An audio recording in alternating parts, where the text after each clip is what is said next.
When we think of circulation in our bodies, we commonly think of our blood.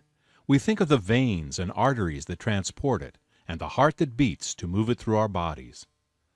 There is, however, another circulatory system that exists in our bodies that is often overlooked. It is called the lymphatic system. It has its own pumping system, its own fluid called lymph fluid, and its own vessels called lymphatic vessels. While the blood delivers oxygen and nutrients to the cells, the lymph is responsible for removing waste products from the cells, as well as dealing with infections. If your body were a small city, then the lymphatic system would include the garbage men, the sewer system, and the police force all rolled into one. When the lymphatic system is functioning properly, wastes are removed from the cells, and infections are dealt with quickly and efficiently, often without your ever knowing that you are even exposed to toxins or an infection. But when the lymphatic system isn't working well, wastes accumulate and infections become chronic, resulting in fatigue, depression, and poor health. Let's look first at how the lymphatic system removes wastes. Lymph fluid bathes all the cells of the body.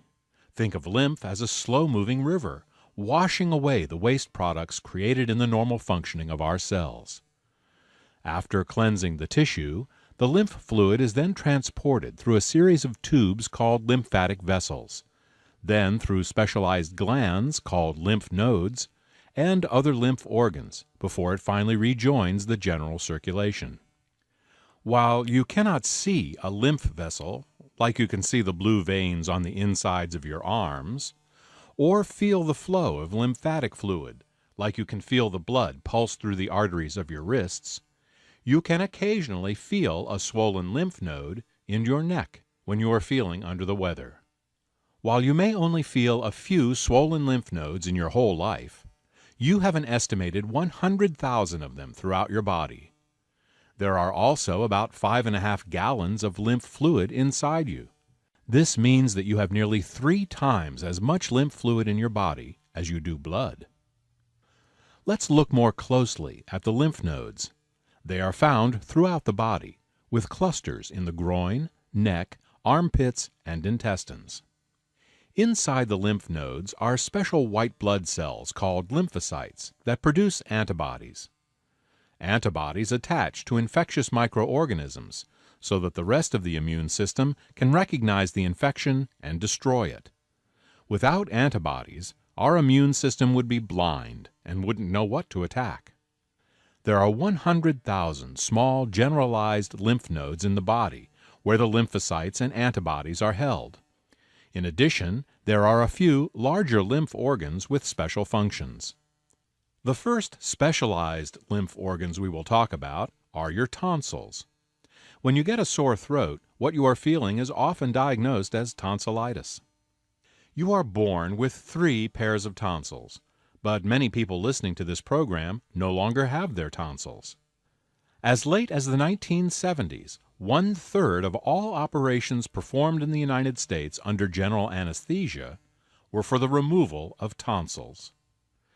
It is now recognized that rather than surgically removing swollen tonsils, it is better to keep them and improve your health. In other words, don't kill the messenger. Swollen tonsils are simply specialized lymph organs that are working overtime to produce antibodies and clean the throat. Tonsils keep the throat healthy and balance the immune system. This is an important and difficult job. The mouth is the dirtiest and most infectious place in the human body. Every tooth has millions of bacterial cells living on it. This is the plaque we brush off every time we brush our teeth. The bacteria that grow on teeth have been associated with many diseases, including heart disease. With every swallow of food, we transfer these bacteria down our throat.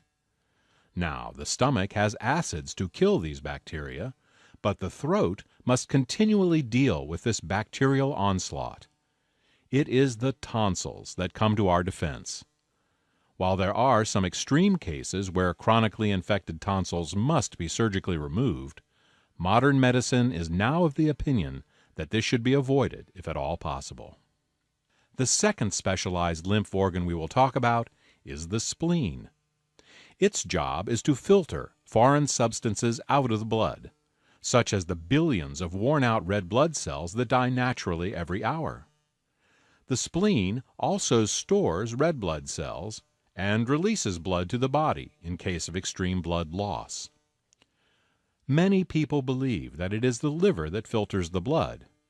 Well, rather than filter the blood, what the liver does is to create substances that combine with toxins, so that they become less toxic and more easily removed from the body. The word filter is really more appropriate for the spleen than the liver. The thymus gland is another organ of the lymph system. It is located behind your breastbone, in the center of your chest. The thymus is where T cells mature, and as such it plays an important role in your immune system. Unfortunately, by the time most of us reach adulthood, our thymus gland shrinks and shrivels to a fraction of its original size. There are many different kinds of T cells, and all of them are vitally important to your immune system. T helper cells regulate the immune system and activate other white blood cells. Cytotoxic T cells destroy virally infected and cancerous cells. Memory T cells keep a record of every infection you have ever been exposed to, so that if you are exposed to the same or a similar infection again, your immune system can recognize that you are under attack very quickly. The faster your immune system can mobilize a response, the less likely you are to have a serious infection. Many times a person will feel a little sick for a few hours, perhaps have a sore throat and feel fatigued, but then later they feel fine. This is often the case when a person is exposed to an infection that their memory T cells have on file, and thus the immune system is able to knock out the infection before it can become a problem. Regulatory or suppressor T cells keep a person's immune system from being too aggressive and attacking their own body. When a person has an autoimmune disease, their regulatory T cells are not working properly. Natural killer T cells are specialized attack cells that can recognize certain stealth infections and tumors that other T cells might overlook. Clearly, the thymus gland and the T cells that mature in it are a vital part of our immune system. The appendix is another specialized part of the lymph system. Every year, there are on average 500,000 Americans who have their appendix surgically removed. For a long time, doctors thought that the appendix was a useless organ, left over from evolution that now served no purpose. Today, we know that to be incorrect. It turns out that the appendix stores a reserve of good colonic flora. In the event that an infection, or in modern times, antibiotics, destroy the good bacteria in the colon, all is not lost. The good bacteria held in the appendix can come out and repopulate the colon. It's like a probiotic insurance plan. In the same way that the tonsils keep the throat healthy, the appendix keeps the colon healthy. Unlike the tonsils, however, when the appendix needs to be removed, it is a life-threatening event and surgery must be quickly performed. What can we do to keep the appendix healthy so that it won't require removal in the first place? Now that we know what the lymph system does, the next question is, how does the lymph fluid move through the body? The circulatory system has the heart, which pumps the blood along. The lymphatic system, however, relies almost entirely on the movement of our muscles to push it around our body. The lymph does get a little boost from the back pressure of blood being pumped and from the movement of the diaphragm as we breathe. But without exercise and physical activity, lymphatic flow decreases by 94%. For thousands of years, humans were forced to exercise. Before cars, we had to walk. Before gas stoves, we had to chop wood. Before plumbing, we had to carry water. Before grocery stores, we had to grow crops. Even if you weren't in a physically demanding job, like being a farmer or a mason or a carpenter, just day-to-day living made you move about. Nowadays, many people spend more than half their lives without getting any exercise at all. We already spend 8 hours a day sleeping in a bed. If you work from a desk, add another 8 hours of relative inactivity. Add to that the amount of time that we spend on the sofa watching TV or sitting in a vehicle during our daily commute.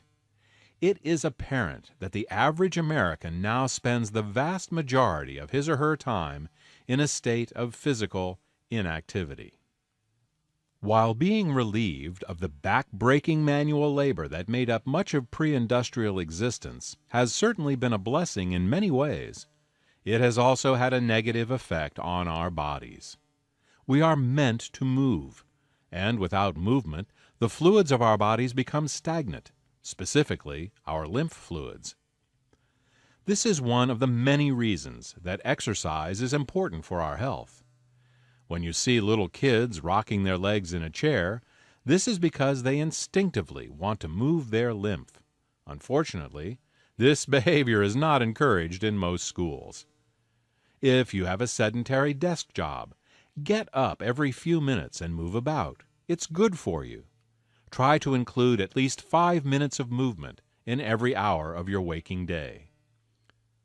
There is another way in which we can support our lymphatic system, and that is with bitter foods. If you taste nearly any medicinal herb, you'll notice that it is bitter. Bitter flavors stimulate the immune system in the same way sweet flavors suppress it. Fruits and vegetables 5,000 years ago were much more bitter and much less sweet than they are today. An example of this is a crabapple. Thousands of years ago, all apples tasted like crab apples. If you've never had one, they are small, bitter apples that you'd rather spit out than chew. Over thousands of years, farmers picked the biggest and sweetest crab apples to grow in their orchards, and in this manner bred what are now known as our modern apples. While these sweet apples taste good, they have been stripped of their medicinal lymphatic stimulating qualities. Their excessive sweetness encourages infections by increasing our blood sugar levels, as well as directly suppressing our immune systems. Adding bitter herbs back into our diet with supplementation is one way that you can support your lymphatic system. Well, now you know all about the lymph system. In order to help this vitally important and overworked system, we've developed Lymplex. Lymplex is a nutritional supplement that contains 10 organic and wild-crafted herbal extracts specifically chosen for their lymphatic cleansing and rejuvenating properties. These herb extracts tighten the lymphatic junctions, thin the lymphatic fluid, and support proper lymph flow and immune function. Lymplex contains extracts of echinacea, ginger, astragalus, cleavers, calendula, red root, lobelia, mullein, and burdock. You can take Lymplex as a daily supplement, or anytime you feel sluggish, have an infection, or are doing a general cleanse of your body. When you take Lymplex, you may notice physical sensations in the lymph nodes around your body. These are signs that the sluggish nodes are getting a good cleanse. It is also possible for a person to feel tired or a little under the weather the first time they take Lymplex. This is natural and is to be expected, as years of accumulated debris is now being flushed out of the body. If you want to keep your body healthy, you need to keep your lymphatic system healthy. If you want to keep your lymphatic system healthy, get some exercise, and consider making Lymplex part of your health program. For more information about Lymplex, contact the healthcare professional who told you about this report.